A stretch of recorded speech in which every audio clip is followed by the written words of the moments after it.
في بداية ولا أسوأ خلال الخمس مواسم اللي فاتوا، أو ده الموسم السادس، لأن الخمس مواسم اللي فاتوا كان الأهلي دايما يعني بيلعب أول مباراة بالفوز. النهاردة تعادل سيء جدا. هنتكلم نقطتين كده. أولا كل لعيبة الأهلي بدون استثناء عندهم مشاكل، في غرور، في رعونة وقلة أدب. بدأناها معرفش ليه بقلة الأدب دي، ليه بالرعونة دي. لازم حساب، لازم وقفة. انتوا مش يعني مفروض ان فريق الأهلي بالنجوم اللي فيه ده ينزل كسبان 2-3 أي فريق مهما كان مين اللي واقف قصاده. الأهلي بيرفض هدية بيراميدز، وقلنا امبارح ان بيراميدز برضه في دلع وتعادل مع وادي دجله، وحذرنا الماتش النهارده فيوتشر، وفعلا حصل التعادل. انا بس يعني نجم اللقاء ياسين مرعي بصراحه يستحقها، وطبعا زيزو، احمد سيد زيزو، هم اللي كانوا في المباراه من بدايه الجون لحد المهاجم زي الزفت.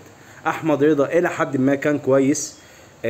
اعتبي بس على ريبيرو، يعني انا ما اعرفش، يعني انت جاي من ساعه كاس العالم وعملت معسكر لعب، معسكر تدريب، فين ده كله؟ مستوى زي الزفت.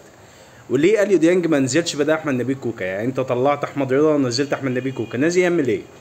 ميس باص ومؤخر كوره وتاخير كوره وحاجه زي الزفت، حاجه تقرف يعني. ليه ما نزلتش اليو ديانج؟ انا مش فاهم. وزيزو يعني 2 اسيست، وكان ممكن يبقى هاتريك بكرة محمد علي بن رمضان اللي جت في العارضة، حظ برضو. ايا كان، هارد لك النادي الاهلي، ولسه الماراثون طويل، بس فقدان نقطتين في بداية الدوري مؤشر ما يبشرش بالخير ابدا. حاجة تانية، الحكم محزم المباراة بطريقة غبية قوي، هو اللي بيضيع في الوقت. عنف من لعيبة فيوتشر زي الزفت، عنف رهيب. مفيش انذارات، مفيش حاجه. يعني في كوره لحسام حسن يستاهل فيها طرد، داخل بوش رجله على، كان ساعتها على مين مش فاكر، على محمد هاني ولا على ياسين مرعي.